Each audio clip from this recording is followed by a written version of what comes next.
आपने शेर पढ़ दिया, मैं सोच रहा था कि मुझे शुरुआत वहीं से करनी चाहिए। बाद मुद्दत के मिले हैं दीवाने, बाद मुद्दत के मिले हैं दीवाने, कहने सुनने को बहुत अफसाने, उड़ी हवा में जरा सांस तो ले लेंगे तो कब तक रहेगी बहार न जाने।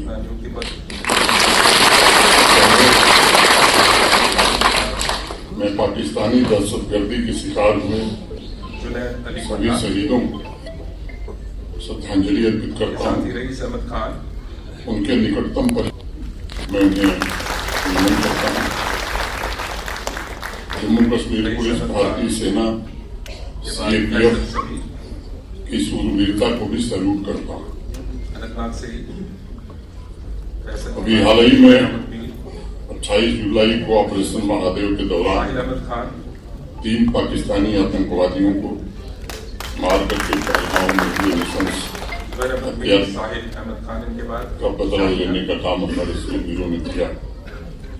उससे पहले मई में ऑपरेशन सिंदूर के दौरान पाकिस्तान के अंदर 9 आतंकी ठिकानों, 11 सैन्य ठिकानों और 100 से ज्यादा अधिक पाकिस्तानी आतंकवादियों को समाप्त करके हमारी आर्म फोर्सेस ने पूरी दुनिया को संदेश दिया था।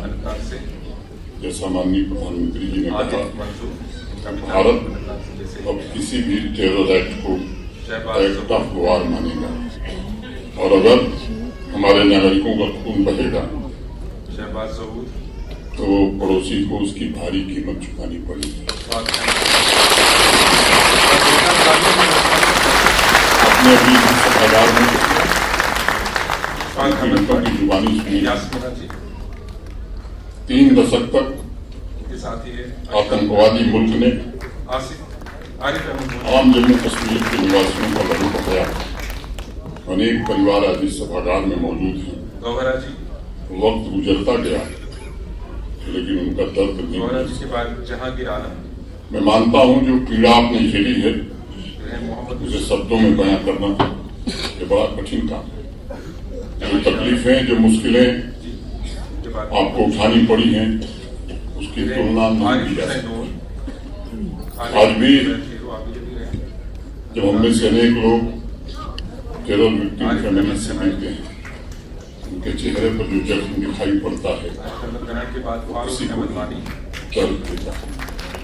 इंसाफ का इंतजार करते करते अनेक बुजुर्गों की आंखें बंद हो गई, सांसें रुक गई। पूरा देश जान गया है कि इंसाफ के लिए आप सबने बहुत लंबे समय तक धैर्य, लेकिन अब वो इंतजार खत्म हो गया है। संयोग से आज 5 अगस्त की तारीख, मैं मानता हूं कि 5 अगस्त जम्मू कश्मीर के इंसाफ की तारीख। आज से ठीक 6 साल पहले भारत के आदरणीय प्रधानमंत्री श्रीमान नरेंद्र मोदी जी की दीर्घ राजनीतिक इच्छा शक्ति के कारण एक फैसला हुआ और जम्मू कश्मीर के पूर्ण एकीकरण के 72 वर्षों का इंतजार पूरा हुआ। एक व्यवस्था जो भेदभाव से भरी हुई थी, उस व्यवस्था को समाप्त करने इसके बाद एक नए जम्मू कश्मीर का जन्म हुआ। कई लोग इससे सहमत नहीं होते हैं। लोकतंत्र में सबको आजादी है अपनी अपनी बात कहने की। मैं मानता हूं कि दशकों के अंधेरे को हटाकर उस दिन एक ऐसा जम्मू कश्मीर उभर कर सामने आने के लिए तत्पर था जिसकी नजरों में स्वर्णिम भविष्य के सपने दिखाई पड़ रहे। एक ऐसा जम्मू कश्मीर उस दिन पैदा होने के लिए आतुर था जिसकी रग रग में तरक्की के लिए अपराजित पौरुष भरा हुआ था। एक ऐसा जम्मू कश्मीर हमारे सामने आ रहा था जिसमें हर एक बाशिंदा को बराबरी का हक मिला, कोई भेदभाव नहीं था। और उस दिन ये तय हुआ था कि भारतवर्ष के सभी नागरिकों को जिन सुविधाओं का लाभ देश के बाकी हिस्से में मिलता है वो सारी सुविधाएं जम्मू कश्मीर के नागरिकों के लिए भी। आप लोग जानते हैं सैकड़ों ऐसे कानून थे जो देश की संसद ने बनाए थे। भारतवासियों को जो देश के दूसरे हिस्सों में रहते थे उनकी तरक्की के लिए वो काम में लाए गए। ये कानून पूरे देश में लागू थे, लेकिन जम्मू कश्मीर में लागू नहीं थी। 6 वर्ष पहले आज ही के दिन 890 से ज्यादा ऐसे कानून और उनका लाभ जम्मू कश्मीर के लिए सुनिश्चित हो, इसका मार्ग प्रशस्त हुआ। साहिल अहमद खान। अब तो इन 6 वर्षों में जम्मू कश्मीर का आम इंसान भी समझ गया है